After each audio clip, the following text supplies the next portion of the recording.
Donc ce soir-là, en fait, mon père m'a forcé à lui effectuer une fellation. Il m'a déshabillée, il m'a embrassée, j'ai senti sa bouche effleurer mon corps et introduire sa langue dans mon sexe. Il m'a prise et puis il m'a mis dans une position sexuelle, donc je pense qu'il y a des gens qui connaissent.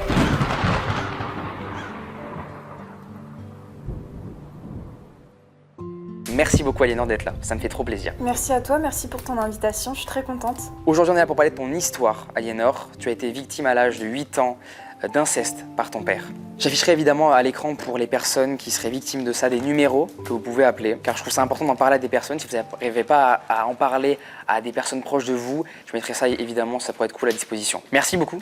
Vraiment, je tiens à te remercier parce que c'est pas facile de parler de ça à pas mal de monde sur YouTube. Et je pense que ça va permettre, tu sais, à beaucoup de jeunes qui sont victimes de ça et qui sont peut-être même pas au courant qu'ils le vivent, et bien voilà que ça existe et que ce qu'ils vivent, c'est pas normal en fait. Pour nous expliquer un petit peu, c'était quoi l'ambiance avant que tu vives ces actes atroces finalement par ton père? C'était quoi un petit peu l'ambiance de la famille? Est-ce que c'était bien, tu vivais bien, tu vois, t'étais à l'aise ou t'as jamais eu trop d'amour, tu vois? Comment ça se passait un peu? À la maison, c'est vrai que l'amour au niveau du côté maternel, j'en ai jamais vraiment ressenti. Ça a été très compliqué, j'ai jamais partagé trop de moments avec ma mère. J'étais même très souvent en conflit avec elle, voire même tout le temps. Et même qu'il y avait aussi beaucoup de différences, je trouvais, entre mes frères et sœurs, et beaucoup de jalousie, notamment avec ma grande sœur. Donc au niveau de la sphère familiale, on va dire que c'était un peu perturbé. Mais je m'entendais très bien, malgré cette histoire-là en fait d'inceste avec mon père. Et du coup, c'est vrai que j'étais un petit peu tiraillée en fait entre l'amour d'un père qui pouvait m'apporter et que je recherchais parce que je n'en avais pas du côté de ma mère, et en même temps cette histoire d'inceste-là qui vient se mêler à cet amour un peu paternel, c'était un petit peu compliqué. Du coup, les premiers faits ils se déroulent un samedi soir. C'est ça. Comme tu as pu le raconter sur plusieurs interviews. Oui. Ce soir-là, tu t'apprêtes à vivre un événement traumatisant, on peut dire ça, à tel point que tu vas même pas en fait réaliser la date ou même l'âge que tu as à ce moment-là. C'est ça. Donc voilà, pour expliquer un peu aux gens que c'est vraiment très très marquant, quoi.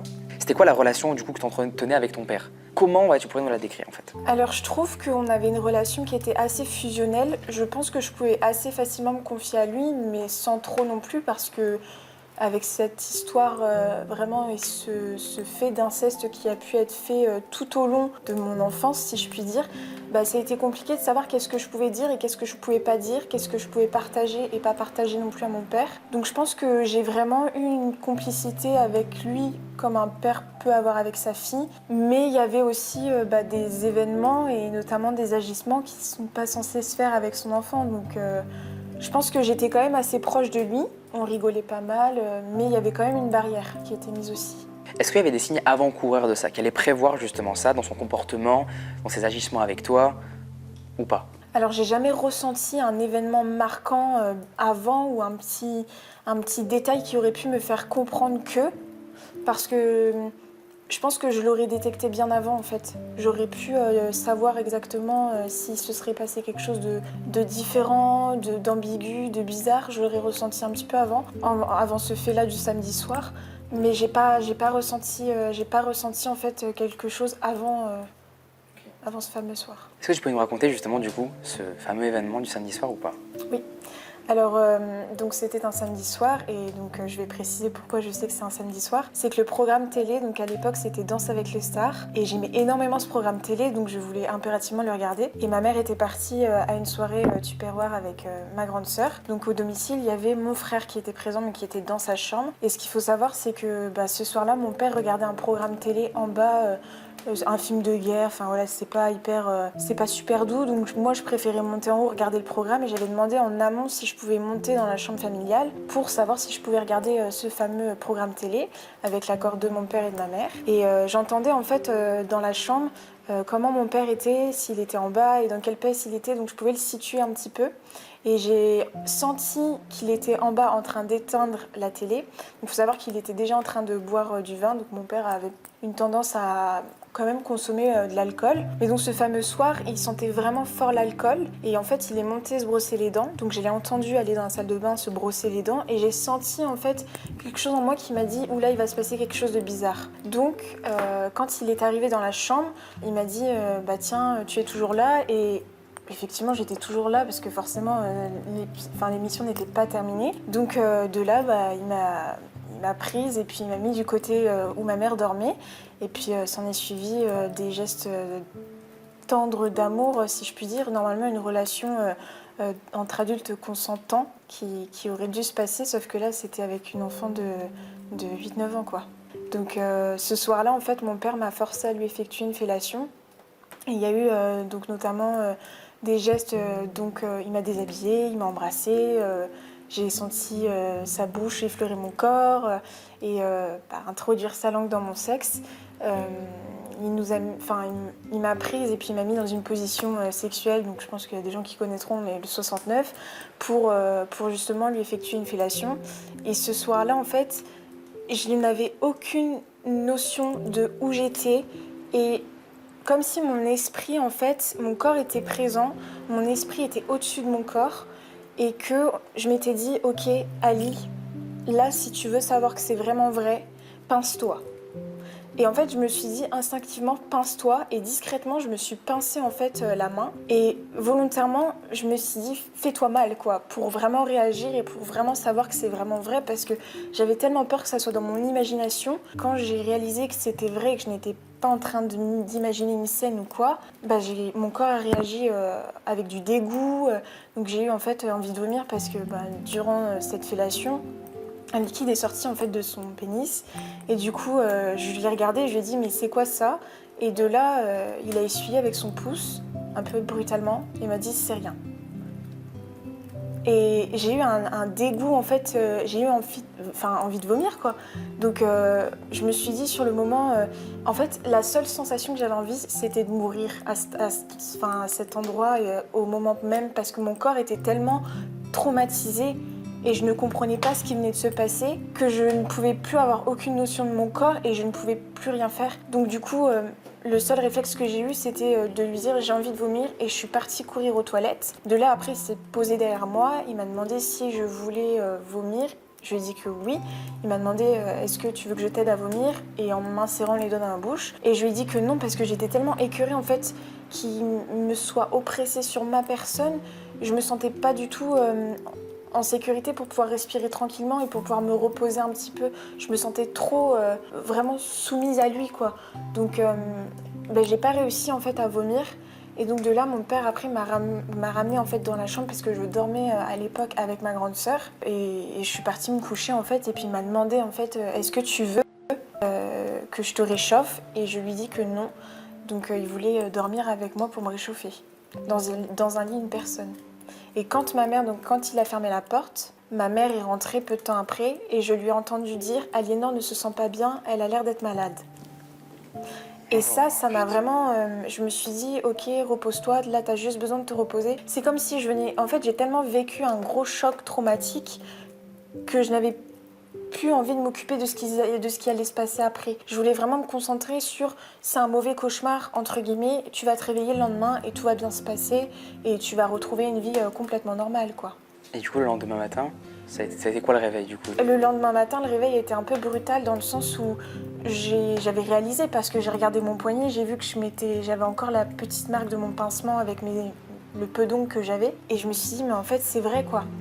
Et de voir que quand tu descends en bas dans la cuisine pour aller prendre ton petit-déj, que tu vois que la vie de famille, c'est comme si elle était des plus naturelles possibles. Un mari et une femme qui s'aiment et qui ont des enfants autour de la table. Là, tu te poses des questions et tu te dis, est-ce que t'es pas folle, quoi? Tu sais ce qui lui a fait déclencher cette envie? Ce qui lui a aidé à passer le cap, c'est l'alcool. Volontairement, je pense. De pleine conscience, je ne pense pas qu'il l'aurait fait. Il pouvait y avoir des petits bisous sur la bouche, mais comme tous les gens peuvent dire, et comme je dis, chacun voit midi à sa porte. Si tu désires embrasser ton enfant sur la bouche, c'est ton idée, si tu le veux. Mais il y a un âge pour tout. Et moi, mon père le faisait de temps en temps, mais je n'ai pas en fait ressenti quelque chose de malsain jusqu'à ce soir-là, quoi. Bien au contraire. Est-ce qu'il va trouver des excuses? Ou à l'inverse, il va rien dire sur ça, il va pas en parler avec toi? Est-ce que ce sujet va rester très tabou dans la famille? Personne ne va en parler? En fait, personne ne sait ce qui se passe. Personne ne sait ce qui se passe. Enfin, du moins, je pense que personne ne devait savoir ce qui s'est passé. Mais il y avait quand même des signes avant-coureurs aussi. Je me rappelle de quand j'allais dormir chez ma grand-mère maternelle, on dormait dans un lit superposé et mes parents dormaient dans le clic-clac d'en bas. Et en fait, quand je descends, une fois je suis descendue, donc un fameux 12 février, je descends en fait de ce lit superposé, mon père était en bas et m'a dit allez viens. Et en fait il m'a pris et puis il me faisait des câlins, il m'embrassait. Enfin voilà, et puis du coup ma mère ouvrait la porte. Et c'est la question que je me pose à l'heure d'aujourd'hui. Est-ce qu'elle s'est rendue compte de ça? Est-ce qu'elle n'a pas trouvé ça malsain de voir sa fille dans le lit avec son père? Enfin, c'est ton père, tu vois, tu t'imagines pas justement qu'il pourrait te faire du mal, quoi. Enfin, voilà, c'était pour me faire le bisou du matin, sauf que finalement, enfin, il me souhaitait mon anniversaire, sauf que finalement, bah, non, il me prend, il me fait un câlin, c'est... Et ta mère n'a rien dit? Ma mère n'a rien dit. Ta mère était un peu, on va dire, complice de ça. Ma mère a été complètement complice. Totalement. Complètement complice, mais n'a pas été jugée. Ça, du coup, on va y venir très bientôt. Et justement, là, on va parler de ta mère, la relation avec ta mère. Tu vas aller, du coup, voir ta mère plusieurs fois pour lui demander si elle peut t'apprendre et t'aider à régler certains problèmes de jeunes filles, qu'ont pas mal de jeunes filles à ton âge, à cette époque-là, quand tu as 8 ans, du coup, comme les règles, etc., même l'épilation d'une femme classique, quoi, enfin d'une jeune femme. Sauf qu'à chaque fois, elle va te rediriger vers ton père. Elle te disait quoi exactement? C'était quoi les termes qu'elle employait quand même pour te dire ça? Ah bah il y a surtout une fois où est-ce que ça m'a marqué. Donc j'avais eu un problème un peu intime. En fait j'étais rentrée de l'école et j'avais une culotte qui n'était pas du tout adaptée. En fait ça m'avait beaucoup comprimé le sexe et donc je suis rentrée à la maison et j'avais une veine hyper gonflée. Donc du coup je vais voir ma mère et puis je lui dis écoute maman, est-ce que tu peux venir voir? Et j'étais dans la cuisine et ce qu'il faut savoir c'est que la cuisine est ouverte au salon. Et donc mon père devait être dans la véranda, enfin voilà. Je lui dis tu peux regarder, tu peux m'aider et me dire qu'est-ce qu'il faut que je fasse. Elle me dit oh bah écoute va voir ton père. Et le fait qu'elle me dise ça, déjà de une je me suis sentie rejetée, de deux je me suis sentie incomprise parce que je me suis dit c'est quand même ma mère, même si elle est en train de faire la cuisine, elle pourrait quand même être présente pour moi et me dire ah oui bah écoute dis-moi, explique-moi, là pour le moment je peux peut-être pas regarder mais si tu veux après que j'ai fini de faire la cuisine je peux venir regarder. Bah non du coup. Donc en fait ce qui s'est passé c'est que mon père a été chercher un espèce de stylo lumineux et puis du coup fesses nues dans le salon, debout, en train de regarder et puis il me dit bah là je vois trop rien mais vas-y monte en haut et puis je viendrai voir quoi.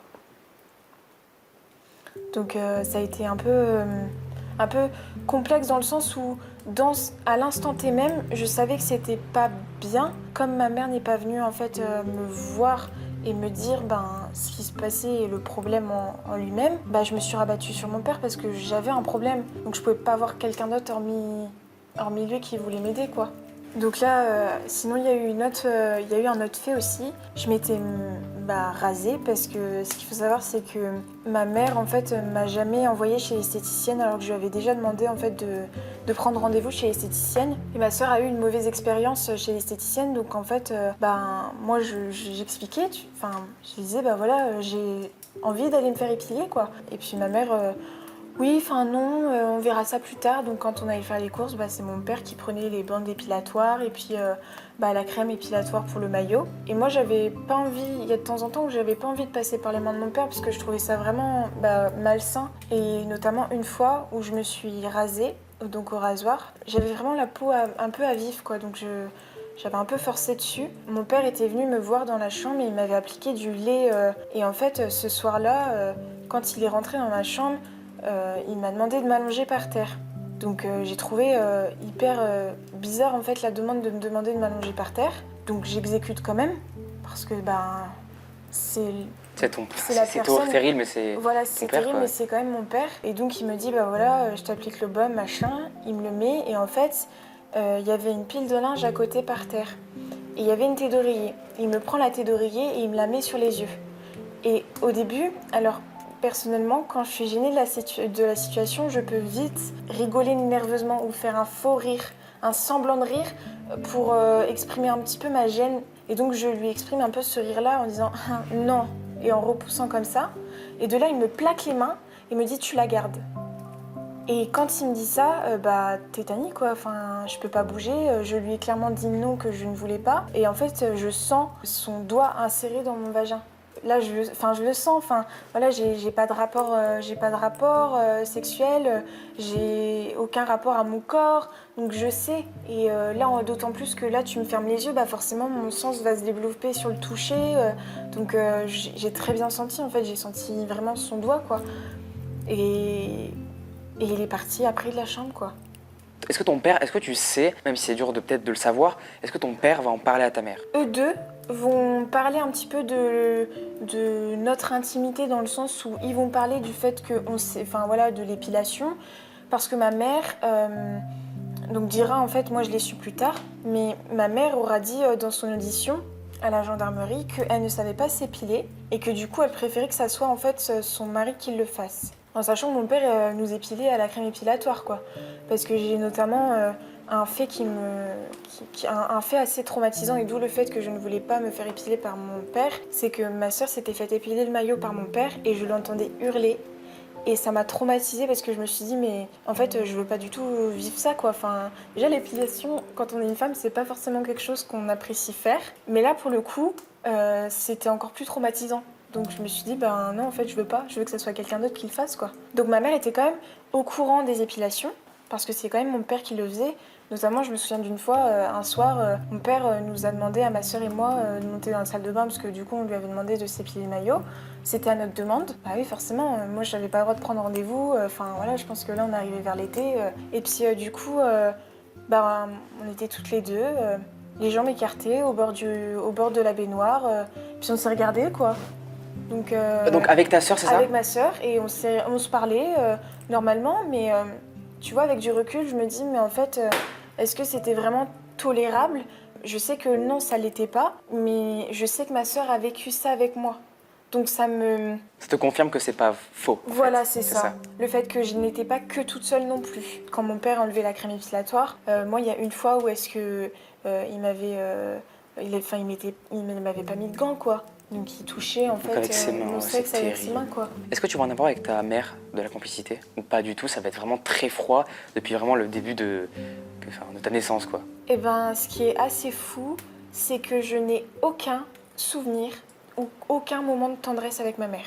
Même pas devant la télé De comme toute tout le mon enfance, monde? de rien. Ah ouais, rien, ok. Je n'ai rien du tout. Et pourtant, c'est pas faute d'avoir essayé. Une fois, on était partis en vacances dans une chaîne de vacances Center Park. Et ma mère m'avait proposé, enfin, m'avait dit, bah écoute, on ira boire un verre toutes les deux. Bah, on n'est jamais allé boire un verre. En fait, j'étais la fierté de ma mère que pour mon aspect sportif. Parce que je faisais de la danse classique, que ma mère avait fait de la danse classique, mais que du coup, bah, elle, ça n'avait pas abouti. Donc, comme moi, ça a abouti et que ça a duré plus longtemps, et ben du coup, j'étais un peu sa fierté, mais j'étais sa fierté, quoi, peut-être un week-end en juin, quoi. Il y avait une forme de jalousie peut-être aussi, non? Je pense qu'il y avait certainement de la jalousie, oui, parce que quand mon père essayait de me taquiner, de jouer un petit peu avec moi, je voyais bien un petit peu aussi que de temps en temps, quand ma mère essayait de jouer un petit peu avec mon père, ben voilà, mon père était assez froid, fermé. C'est pour ça qu'il faut dire vraiment aux gens aussi de créer des moments avec la famille. Je pense que c'est très important. Bon, évidemment pas dans un cas comme tu l'as vécu, mais Oui. je pense que c'est vraiment important de créer des moments comme ça, quoi, de tendresse justement pour pas qu'on ait des histoires après comme ça, tu vois. Du coup, on a parlé un peu de la relation que tu as avec ta grande sœur. Vous étiez du coup pas très proches, limite une forme de jalousie un petit peu, c'est ça en fait. T'as d'autres sœurs? Oui. Et c'est quoi du coup la relation avec ces sœurs-là? Est-ce que t'étais proche ou pas du tout? C'est quoi un peu, ouais, est-ce que tes sœurs, elles vivaient la même chose que toi, le même enfer par ton père? Et même peut-être par ta mère, je sais pas, j'en sais rien. Alors, Avec toi non, il n'y aura pas de fait d'agression ou de viol, du moins je l'espère pas, et c'est d'ailleurs pour ça que j'ai porté plainte, pour éviter que justement les petites vivent la même chose que moi, parce que moi du coup j'ai pris un peu mon envol et mon courage à deux mains en essayant de dire ce qui s'était passé. Ma grande sœur, elle l'aura pas fait, mais moi, je voulais protéger les petites avant tout, donc c'est pour ça que j'ai voulu témoigner de ce qui m'était arrivé à la maison et qu'on me protège aussi, pour pas que ça recommence, pour que vraiment les petites soient mises à l'écart et soient protégées de ce qui se passe, quoi. Est-ce que tu avais peur que ton père y récidive? Et même, est-ce qu'il a, après les événements que tu m'as racontés, du coup, est-ce qu'il a récidivé une dernière fois? Je sais pas. Ou même au-delà de ça, même au-delà de récidiver, est-ce qu'il y a une phrase ou quelque chose qui t'a vraiment encore plus marqué que ce que tu m'as raconté juste avant? Oui, alors il y a vraiment une phrase et un moment précis, mais nous, dans la famille, c'était que vraiment la porte de salle de bain pouvait rester sans être fermée à clé. Donc c'est un peu au moulin, Voilà, quoi. déjà Donc, ça, tout le monde déjà quand rentrait tu un parles, peu comme ça. ouais. Alors voilà, dans certaines familles, en tout cas, voilà, quand on explique bien, c'est que il y a l'inceste qui est présente dans la famille. Donc il y a chez des familles il y a des familles saines où est-ce que la porte peut rester ouverte et ça pose pas de problème. C'est une famille saine, il n'y a rien de malsain, mais là il y avait quelque chose de malsain et c'est ça qu'il faut comprendre. À partir du moment où il y a quelque chose de malsain tout autour porte à être malsain et à être mauvais aussi. Et ce qui s'est passé, c'est que ce soir-là, donc mon père en fait avait été au bain. Il faut savoir que quelque chose d'un peu répugnant, mais tout le monde plongeait dans l'eau du bain.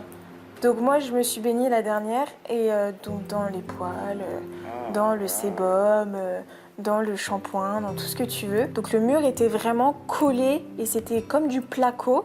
Et donc mon père a toqué pour me prévenir qu'il fallait que je vienne dans la salle de bain pour me laver. Et je lui ai dit oui, j'arrive. Et en fait, j'ai attendu que lui sorte du bain parce que je ne voulais pas qu'il vienne, que... Ouais, tu voulais même pas te voir ton père nu, quoi. Et qui est surtout encore un contact. Parce que c'est déjà arrivé en fait que mon père me dise viens dans le bain quand lui il était lavé et que donc il me prenne au milieu de ses jambes pour que j'aille dans le bain avec lui, quoi. Alors que j'étais encore adolescente, quoi. Et donc ce fameux soir, donc voilà, il sort de la salle de bain et donc je rentre dans la salle de bain, je me déshabille, normal. Et en fait mon père re-rentre. Et de là, il ferme la porte à clé et puis en fait, il se pose derrière moi. Et puis, en fait, à un moment donné, il est en érection et puis il pose son sexe derrière moi et il me dit « Tu n'es pas encore prête à recevoir ». Et ça m'a tellement travaillé. Je me suis dit « Mais là, en fait, il est hors de question que je reste toute seule avec lui ou que je passe un moment de plus avec lui ou est-ce que je suis toute seule ?» Parce qu'il m'embrassait furtivement quand il y avait personne en bas, dès que je rentrais du lycée ou de l'école, sans que personne le sache, quoi. Donc, parce que justement, il faisait en sorte que tout le monde soit en haut, enfin, tu vois. Et c'est pour ça que je dis, c'est vraiment la famille parfaite, quoi. Un petit peu catholique, vraiment famille nombreuse, les enfants très bien habillés, très bien éduqués. Mais en dehors de ça, une fois que la porte est fermée, on ne sait pas ce qui s'y passe. C'est qu'une façade. C'est ça, exactement.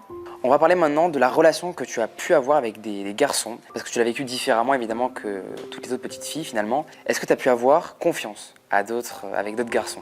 Alors, ça a été un peu compliqué dans l'adolescence parce que j'ai toujours été attirée par des hommes un peu plus âgés parce que je pense que je me sentais un peu plus rassurée. Mais les hommes plus âgés ne cherchaient pas forcément la même chose que moi, forcément. Donc, ils étaient beaucoup concentrés sur la sexualité alors que moi, c'était pas du tout ce que je recherchais. Donc, ça a été un peu compliqué au niveau des relations un petit peu avec les garçons. Mais j'ai quand même réussi à pas faire l'erreur de me dire, pour un homme, tu vas quand même devoir le faire. Pour le garder par amour, même si j'y ai déjà pensé, bien évidemment. Mais je l'ai pas fait. J'ai toujours quand même réussi à me dire, raisonne-toi un minimum et essaye quand même de faire les choses correctement. Du coup, tu vas réussir à avoir un petit ami, c'est ça ? Oui. Et est-ce que du coup, tu vas lui en parler de tout ça ? Oui. Alors lui, vraiment, c'est vraiment c'est mon vrai premier amour, dans le sens où il s'est passé tellement de choses et c'est le père de mes enfants à l'heure d'aujourd'hui. Donc il y a vraiment toute une trame qu'il a vécu avec moi. Donc on s'est rencontrés en fait pendant des vacances. On s'était rencontrés en fait dans un espace un peu de jeu dans le camping et je lui ai dit écoute, est-ce que ça te dérange de me prendre en photo avec notre groupe d'amis? Et il l'a fait volontiers.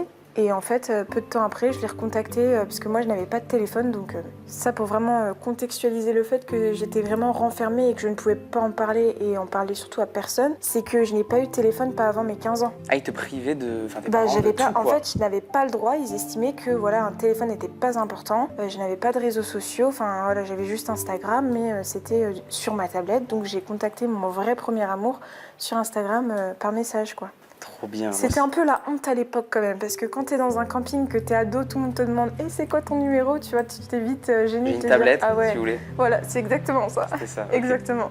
Ouais, t'imagines vraiment sortir genre l'iPad. Si vous voulez, j'ai une tablette avec moi. Hop là, ça se passe comme ça avec moi. C'est très marrant, j'ai beaucoup aimé ce moment. Est-ce que tu vas du coup dire à tes parents que t'as un petit ami où tu vas vraiment pas du tout aborder le sujet parce que t'as peur justement, même des réactions de ton père qui est très proche de toi à cette époque-là? Comment ça va se passer un peu? Faut savoir que du coup, mon conjoint et moi, on a quand même 5 ans d'écart.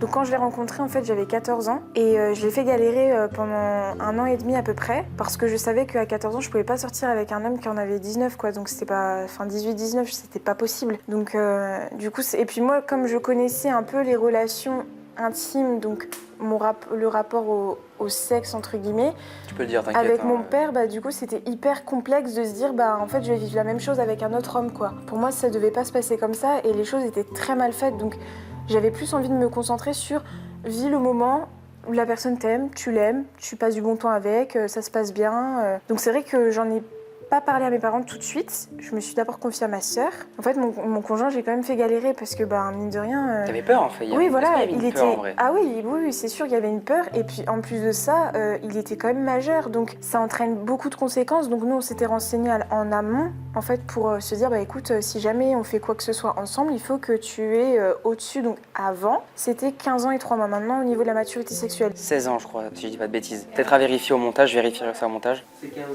C'est 15 ans tu la vois. majorité sexuelle? Ouais, tu vois, moi je m'étais renseignée Je pense 16 et ans, à d'accord. l'époque c'était 15 ans et 3 mois. Donc quand on a vu que c'était 15 ans et 3 mois, moi voilà, j'avais dit écoute, on fera rien, on se mettra pas ensemble, ou enfin, on essaye vraiment d'être le plus clean possible parce que voilà, je savais que de toute façon ma mère allait me mettre des bâtons dans les roues alors qu'elle-même a quand même 5 ans d'écart avec mon père. J'ai jamais trop compris parce qu'elle, elle a toujours été dans le refus en fait de le rencontrer. Pourtant, c'est pas faute de lui avoir proposé. Viens, on l'invite à la maison boire un café. Viens, on va au parc le rencontrer. Viens, on essaye de s'organiser une sortie, un resto. On essaye de manger un morceau avec lui. Ça a toujours été des refus. Et j'ai été très malheureuse de ça. Mais très malheureuse. Parce que je voyais que ma mère, en fait, même pour mon propre bonheur, elle ne voulait pas faire un seul effort. Donc ce qui a été hyper compliqué, ça a été de devoir mentir aussi parce que plusieurs fois j'ai dû mentir en fait à mes parents en disant voilà, je vais dormir chez ma copine alors qu'en fait j'allais dormir chez mon conjoint. En fait mon conjoint a toujours été hyper respectueux en fait, il m'a jamais forcé à faire quelque chose et même encore à l'heure d'aujourd'hui dans notre intimité il est capable de me dire mais si t'as pas envie on le fait pas. Et peut-être qu'elle a dû penser à ça, au fait que il aurait pu se servir de moi rien que pour l'intimité, mais non en fait elle a préféré le tacler sur autre chose. À essayer de le rabaisser, et j'ai pas apprécié ça. Et d'autant plus que mon père, avec qui j'avais quand même une complicité, je lui ai dit mais écoute, est-ce que toi ça te poserait problème de le rencontrer? Il n'avait jamais répondu à la question, donc pour moi ça laissait sous-entendre qu'il était pas trop dérangé à ça. Et finalement il s'est rabattu du côté de ma mère. Et quand on a eu notre première fois tous les deux, c'est vrai que pour le coup ça l'a pas fait quoi. Je me suis dit mais en fait... Tu revoyais ton père en fait peut-être? Ouais, exactement. Et... Du coup, volontairement, j'ai voulu lui en parler en lui disant il se passe ça. Donc j'ai mis un peu de temps quand même avant de lui en parler. Mais quand je lui en ai parlé, j'ai mis après moins d'un mois avant de pouvoir après porter plainte en fait. Il a été vraiment grave compréhensif, c'est ça? C'est ça. D'ailleurs, on l'embrasse, si vraiment il passe par là, vraiment c'est un homme exceptionnel. Comme tu me le décris là, c'est génial. Il faudrait que tout le monde soit comme ça. Vraiment, c'est trop bien. Mais en parlant de lui, du coup, je dis pas qu'il est comme ça, mais est-ce que tu as eu peur qu'il soit comme ton père? Une petite peur, tu vois, je sais pas, j'en sais rien, mais tu vois, cette peur-là de mais attends, mais imagine, mon père était comme ça avec mes enfants, donc comme toi, maintenant, tu as des enfants actuellement, t'as pas eu cette peur-là, ce petit trauma, tu vois, cette paranoïa, tu vois, avec lui? Alors, en fait, ce qu'il faut comprendre, c'est que nous, dans notre couple, du coup, ça nous a fait une force, mais ça en fait aussi une fragilité, et c'est quelque chose de douloureux pour lui parce que je le vois. Je vois que quand je peux lui dire, par exemple... ma fille qui va se mettre à pleurer, je vais fermer les yeux, mais c'est pas volontaire et je vais essayer de me contrôler, mais je vais penser à ça, quoi. Parce qu'en fait, c'est tellement traumatisant que t'es obligé de penser à ça. C'est un choix que ton cerveau fait.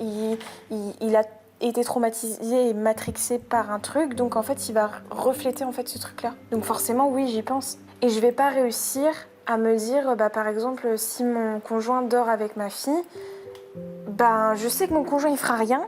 Mais putain, j'y pense quoi. Tu penses, ouais, c'est ça. Et c'est horrible parce que du coup, ça te hante en fait, ça te hante continuellement. Tout comme ma mère aurait pu dire, admettons si elle était en position de victime, si elle est amoureuse de lui, tu te mets à la place de cette personne qui t'aime, est-ce que tu arriverais à supporter à te dire, en fait, il a fait ça.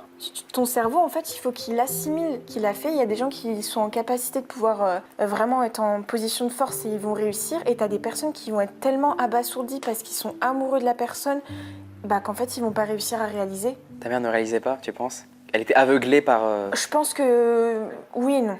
Elle se laissait aveugler, mais elle était très consciente des faits. Et c'est d'ailleurs pour ça, je pense que quand on a été porté plainte, ils ont banalisé le fait que ma mère n'était pas au courant, alors qu'en fait, elle était complètement au courant de tout ce qui se passait.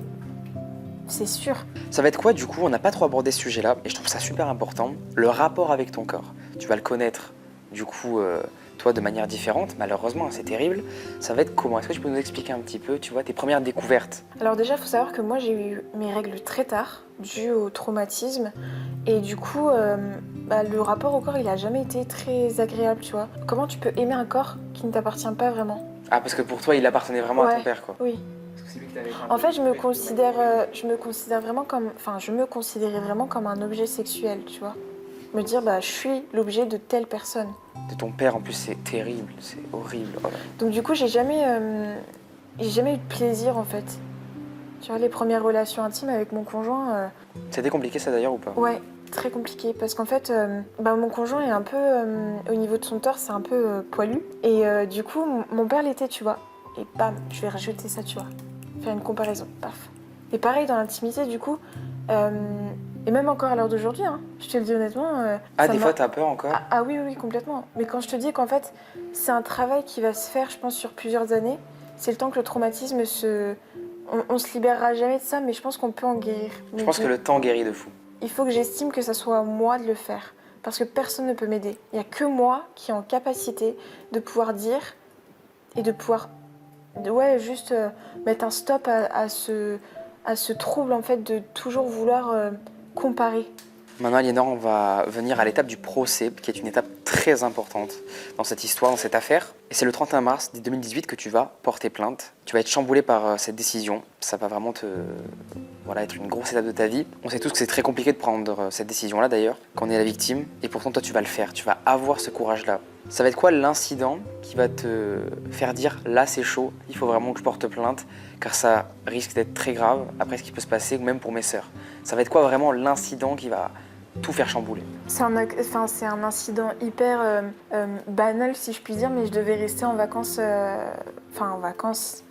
pendant la période des 2 mois de vacances scolaires. Je devais rester dans la maison familiale parce que je l'avais décidé. Donc mes parents ont acheté une maison et comme il y avait des rénovations à faire, ma mère avait décidé de remonter durant ces grandes vacances-là dans le nord du côté maternel pour éviter que mon père nous ait entre guillemets dans les pattes. Et moi je voulais pas, je venais de sortir avec mon petit ami, il était hors de question en fait que pendant 2 mois je le vois pas. Enfin voilà, pour moi c'était vraiment, comme je te dis, la vraie histoire d'amour quoi. Donc c'était impossible de le laisser et en plus n'ayant pas de téléphone, enfin c'était vraiment une situation où je me suis dit non. Je peux pas. Donc en fait, je devais rester ces 2 mois-là avec mon père et en même temps, je savais au vu des faits qui s'étaient passés avant et je m'étais dit non mais c'est pas possible, je peux pas. La dernière fois, il m'a dit tu n'es pas encore prête à recevoir. Enfin, en fait, je voulais pas m'imaginer volontairement, je m'imaginais ça aussi. C'était le fait que mon père ait une relation sexuelle avec moi. T'avais peur de ça te terrifiait Ouais. en fait, ouais. Bah comment tu veux pas y penser alors que tu vois que les gestes et les actions qu'il a pu faire ont été... Ça annonçait un peu voilà, ce qui aurait pu se passer si j'avais pas porté plainte. Donc c'était vraiment l'élément déclencheur qui a fait que j'ai voulu vite partir de cette situation-là. Et puis parce que j'arrivais plus à tolérer aussi ce double jeu de j'embrasse moi mon petit ami par amour, c'est moi qui ai l'envie, et quand je rentre à la maison, c'est mon père qui m'embrasse. Et là, c'est pas par envie. Et là, c'est pas par envie. Plusieurs fois, je me suis posée sur le bord de ma fenêtre et je me suis dit, mais fous-toi en l'air, quoi. Qu'est-ce qui te retient? Ah, t'as pensé ça, carrément. Et je me suis même dit plusieurs fois, mais en fait, tu serais mieux en foyer. T'as pas l'amour d'une mère. Ta mère te croira jamais. Est-ce que des personnes vont t'aider dans ces démarches du coup de procès qui sont quand même super dures pour une personne de ton âge? À cette époque-là, t'as 15 ans. C'est quand même très jeune. En fait, je venais d'avoir mes 16 ans. Et donc, du coup, j'appelle Arnaud, donc, qui est le père d'une amie. Et donc, il faut savoir qu'il est psychiatre. Et donc, il a quand même... c'est pas volontairement que j'ai été lui parler, c'est parce que si j'ai été lui parler et lui demander une faveur, c'était parce qu'il avait rencontré mes parents. Donc, je voulais que mes parents fassent le lien. Donc, il fallait que je montre un stratagème pour faire en sorte qu'il fasse croire à mes parents que je partais avec lui et avec sa fille et avec sa femme au Cap d'Agde, alors qu'en fait, je partais avec mon conjoint en Charente-Maritime. T'as fait un petit plan pour... Un petit plan, t'enfuir en tout fait, monter, finalement. voilà, T'as fait une fuite en fait, c'est ça. pour m'enfuir complètement. T'as fugué, ok. Et c'est ça, et donc du coup, je me suis dit, demande-lui quoi. Parce que du coup, le stratagème était déjà monté en place dans le sens où mes plans étaient déjà faits. Et je m'étais dit, ok, il y a juste en fait l'accord d'Arnaud qui manque quoi. Tu l'as vu comme ton deuxième père ou pas en vrai? Ouais, je l'ai toujours dit. J'ai toujours dit que c'était mon papa un peu adoptif, quoi. C'est un papa de substitution. Il a quand même été présent toujours du début jusqu'à la fin. Et même encore à l'heure d'aujourd'hui, on garde contact. Et c'est ultra important d'avoir un lien comme ça.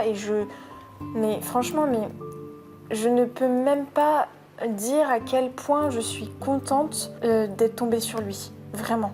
Déjà par son professionnalisme et par son respect et sa pudeur qu'il a pu avoir envers moi. il a toujours été au petit soin de me dire bah là Ali tu fais ci, ça va pas, là Ali c'est bien ce que tu fais, de toujours me pousser en fait vers le haut et de me dire quand les choses sont pas bien non plus, hein, pour recontextualiser un petit peu. Le 31 mars quand je vais porter plainte, on appelle le procureur après que ma plainte ait été faite. Donc tu vas toi toute seule en fait, c'est ça? Je vais avec, en fait je vais avec Arnaud. Le Je psychiatre. vais avec du coup. Arnaud parce qu'Arnaud me dit bah écoute Ali, moi je peux pas te laisser comme ça parce qu'au téléphone il me trouve bizarre auprès de ma demande et puis il me dit Ali c'est bizarre ta demande, pourquoi tu me demandes ça se passe pas bien à la maison. De là je lui dis si ça va, j'éloigne un peu le sujet. Et il a compris, il travaille dedans, il est psychiatre, donc il sait où est-ce qu'il faut, je pense il a dû détecter que j'étais peut-être un petit peu sensible sur ce sujet. Et de là il me dit ça va pas à la maison, il me dit ça se passe pas bien avec tes parents. Et puis je me mets un peu, pas volontairement à pleurer, j'essaie de retenir mes larmes et je me dis dans ma tête ne pleure pas, ne pleure pas, ne pleure pas. Sauf que mon corps a lâché la pression quoi. Le secret est tellement lourd que du coup je lui dis, je me mets à pleurer. Et puis il me dit ton papa te touche Ali. Et de là je me mets à pleurer et je lui ai dit oui. Et cette conversation elle a été tellement soulageante à la fois, mais j'ai eu tellement peur de ce qui allait m'arriver parce que, en fait, ce sur quoi tu culpabilises, c'est le fait que personne ne te croit. À l'heure d'aujourd'hui, si tu viens à parler d'inceste, la seule chose que tu te dis, c'est qui va me croire ?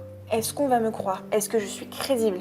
Est-ce que ma parole ne va pas être remise en cause ? Au téléphone, il me dit Ali, je peux pas te laisser rentrer chez toi quoi. Il savait que c'était du coup mon petit ami qui venait me chercher. Il me dit écoute, tu lui dis de venir t'amener à la maison. En fait, quand on est arrivé chez Arnaud, le soir, il m'a tout de suite emmenée à la gendarmerie. Ah directement quoi. Directement. En fait, tu lui as annoncé ça, est-ce que du coup tu l'as raconté en détail?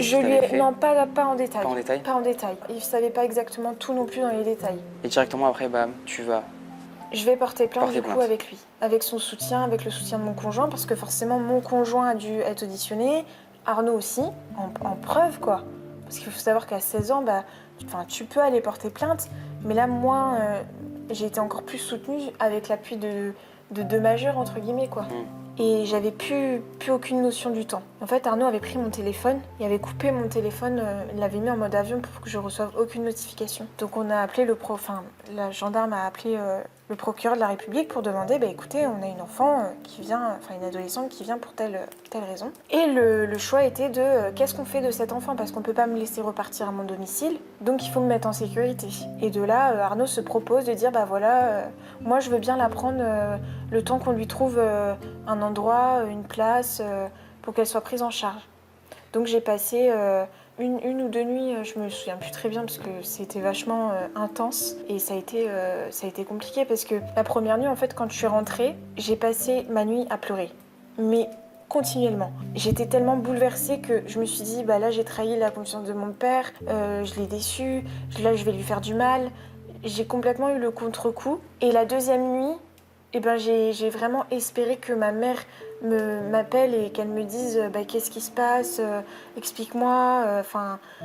Et en fait, quand le lendemain, mes parents, eux, ils ont été à la gendarmerie pour prévenir de ma disparition. Ils avaient aucune nouvelle de moi.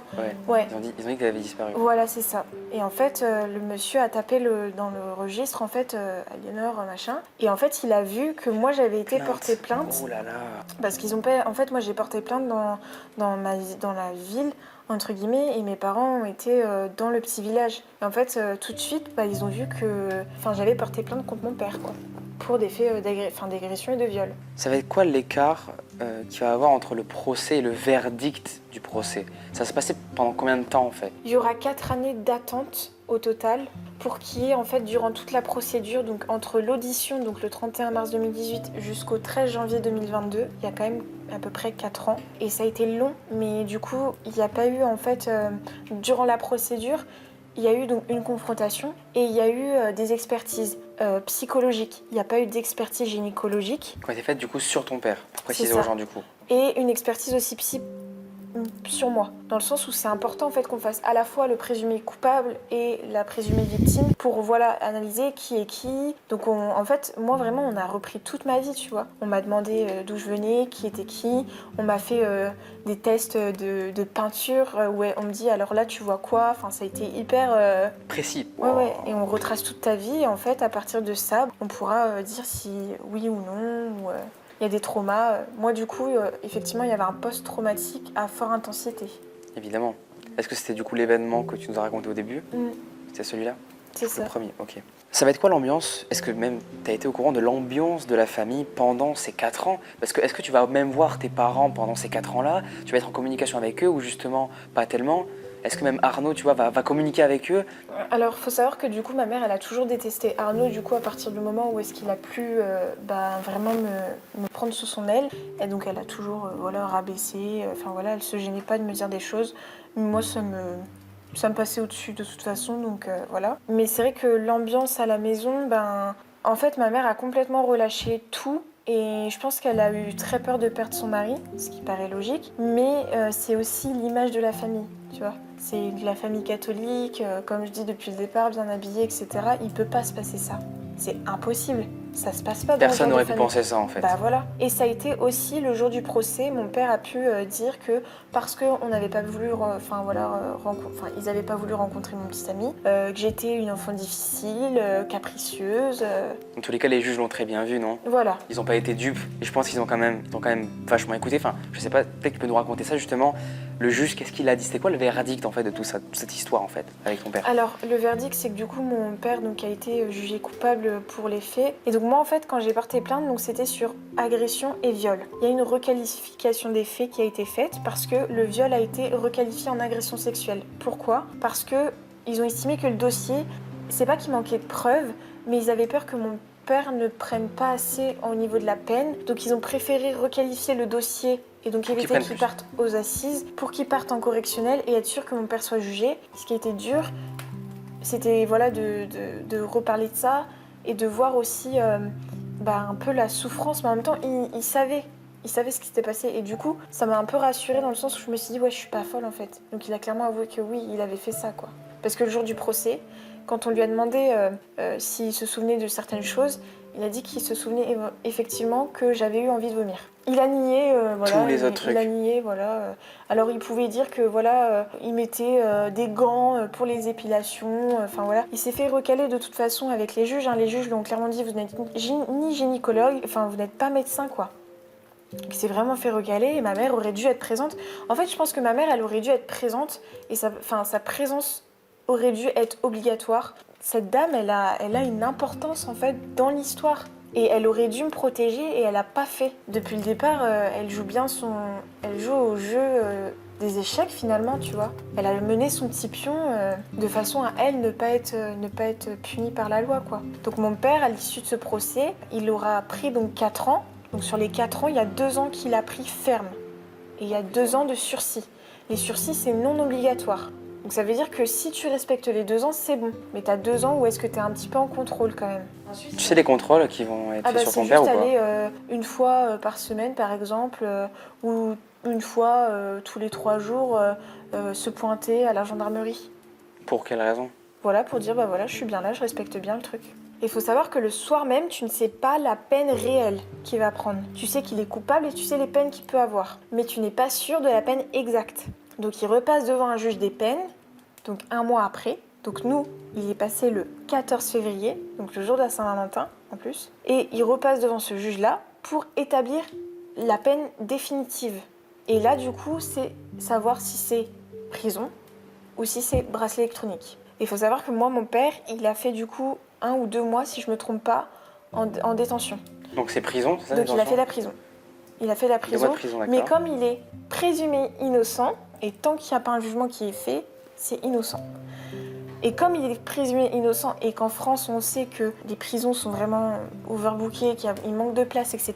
Bah du coup ils mettent vraiment les personnes qui sont le plus qui mettent le plus en danger la société et qui ont déjà des peines, des grosses peines. Donc les petites peines et les gens qui sont pas encore jugés pour le moment, bah ils peuvent être remis en liberté parce qu'ils sont pas pour le moment en danger pour la société. Et mon père a pu sortir de prison, donc comme il avait fait ces 2 mois-là, c'est déduit de sa peine. Donc sur les 2 ans ferme qu'il doit effectuer, et bien là du coup c'est déduit. Donc il fait 2 ans de bracelet électronique et d'ailleurs les 2 ans là vont bientôt aboutir fin de cette année. Donc il y a les 3 ans de suivi socio-judiciaire et s'il respecte pas ça, par contre il fait de l'emprisonnement. Il est fiché sur les agresseurs sexuels sur mineurs et il a dû me verser une dette d'indemnité.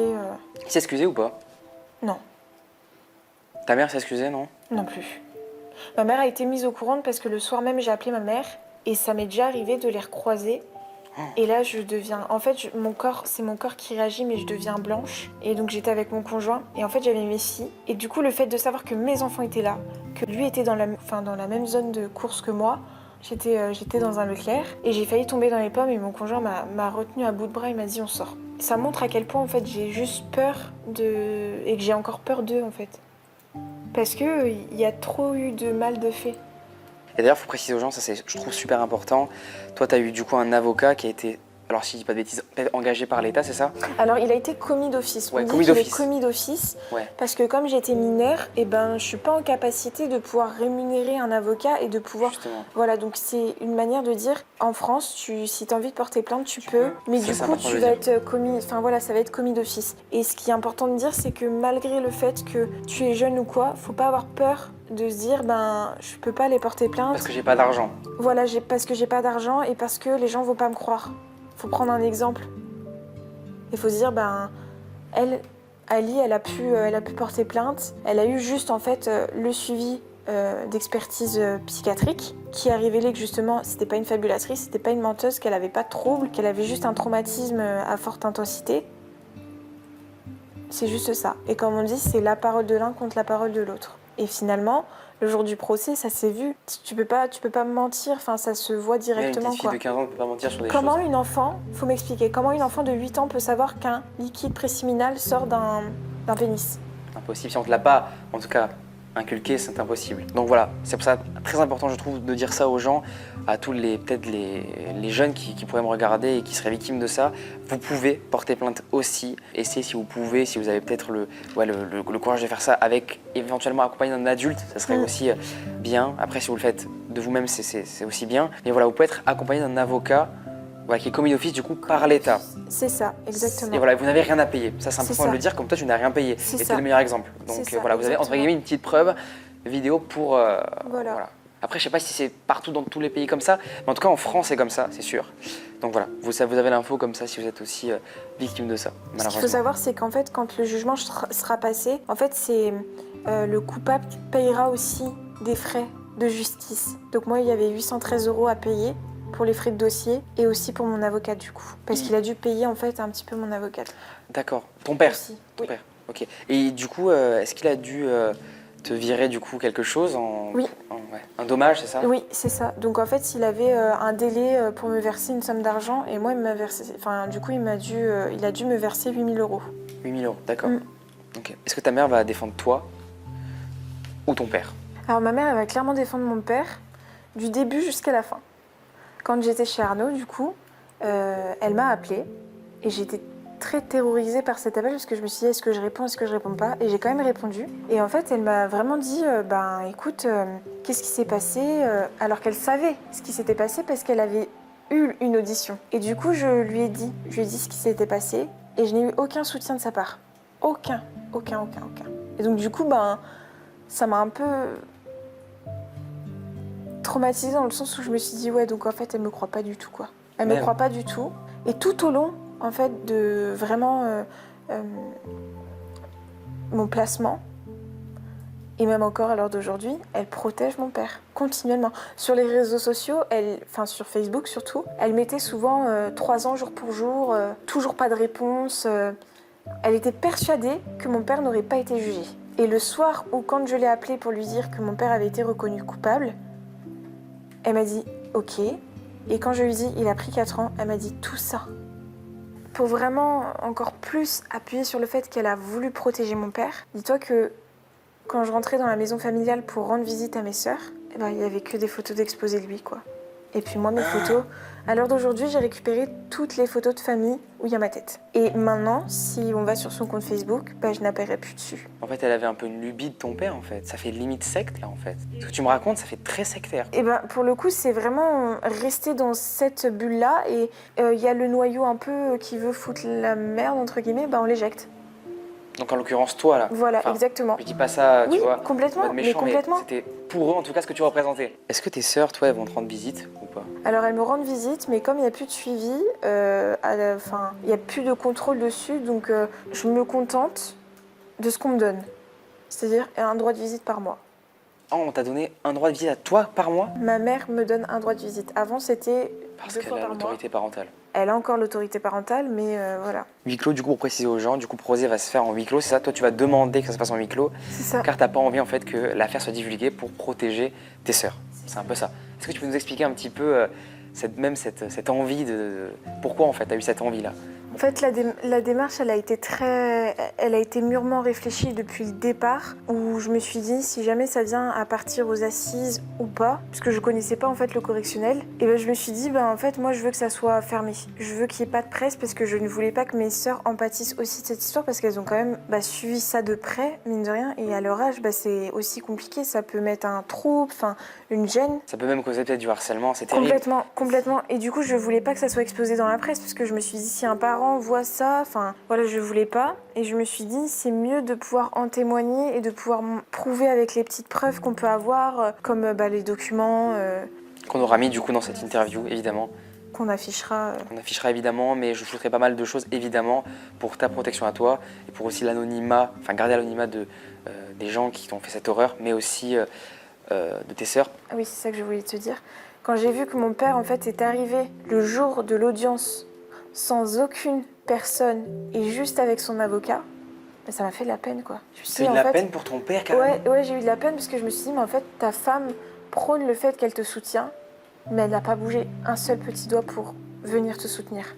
Et une question qui m'a été fatale et où est-ce que je me suis effondrée, c'est vraiment quand on me demande de venir parler et on me dit, voilà, comment avez-vous vécu le fait d'être placée? Et ça a été tellement dur de répondre à cette question-là parce que j'ai regardé le juge avec des yeux larmoyants, tout remplis de larmes, en fait, de tristesse, quoi. De me dire, j'ai pas été soutenue, quoi. Et de me dire, mais t'es censé avoir un père, une mère qui t'aime et t'en as même pas un des deux qui aurait pu te donner l'amour qu'il fallait, quoi. Pour moi, il a tout gagné, entre guillemets, tu vois. Il a rien perdu. Il a toujours un travail, il a toujours une femme, il a toujours une famille. Tu vois, le deuil, il le fait pas, je pense. Tu penses qu'il ressent rien, là? Non. Je pense qu'il a, aucun regret sur ce qu'il a fait? Je pense qu'il a été très déçu et très triste. Et je pense qu'au début, il a peut-être dû s'en vouloir. Mais maintenant, je pense qu'il n'en a plus rien à faire. Tu conseillerais quoi, justement, à des petites filles? Ou on peut aussi en parler à petits garçons, parce qu'il n'y a pas que les filles qui vivent ça. Il y a aussi des petits garçons, c'est important de le préciser, qui vivraient ça, du coup. Ce serait quoi le premier conseil que tu pourrais leur donner, toi qui as vécu ce genre de choses? Déjà en parler, ne serait-ce que même à une amie, un confident, n'importe qui, parce que c'est hyper important. Cette personne pourra potentiellement confier à un adulte, qui cet adulte pourra en parler. C'est super important. En fait, à partir du moment où on ouvre la parole, tout peut se faire. Et faut pas se mettre de barrière et se dire personne ne me croira, il y aura toujours quelqu'un pour vous croire. Toujours. Que ce soit les services éducatifs, ne serait-ce qu'un membre de la famille, un petit ami, un copain, une copine, n'importe qui. Là, en l'occurrence, ça a été Arnaud pour toi. Arnaud et mon conjoint, ouais. Et ton conjoint, qu'on embrasse d'ailleurs ici, vraiment, c'est vraiment les héros un peu de l'histoire. Ouais, complètement. On se le dise clairement. Complètement. On aimerait tous avoir des Arnaud et du coup ton conjoint. Merci beaucoup Aliénor, c'était super cette interview. Je pense qu'on a un peu fait le tour de ton histoire. C'est la première interview, pour être honnête avec toi, qui me prend aux tripes, tu vois. J'étais ultra concentré sur ton histoire, à tel point que des fois j'en perdais mon vocabulaire, vraiment.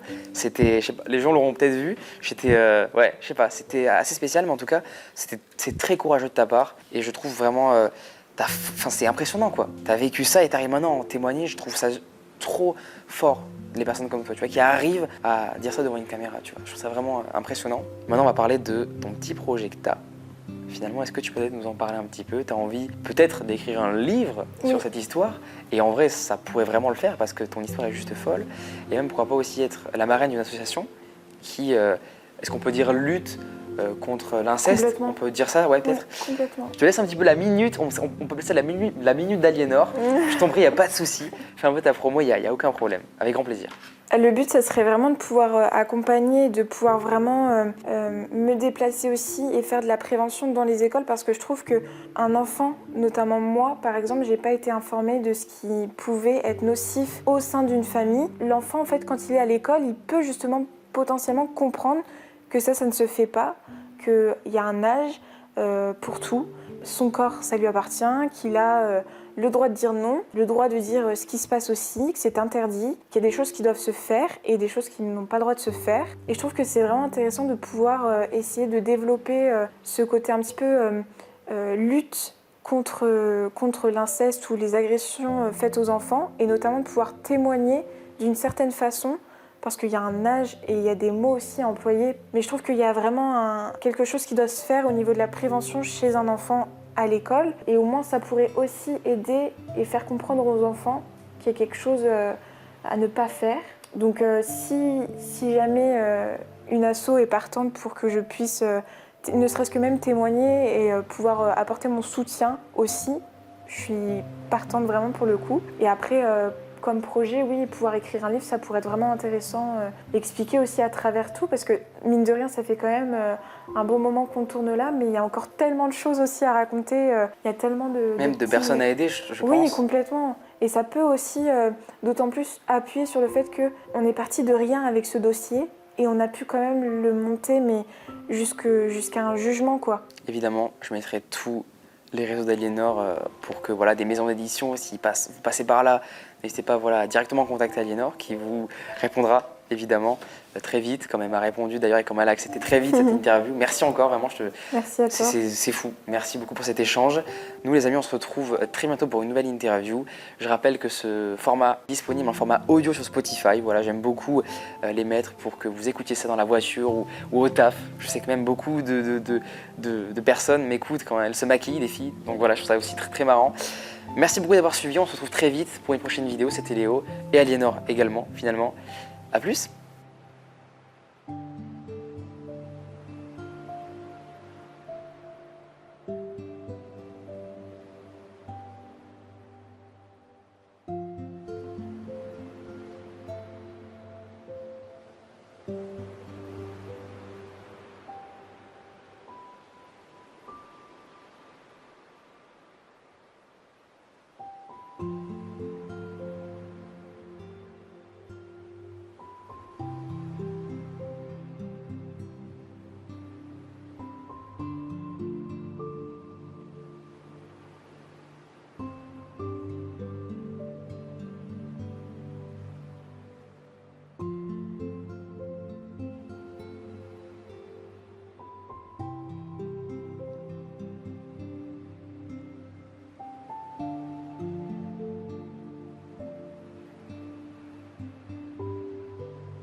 Thank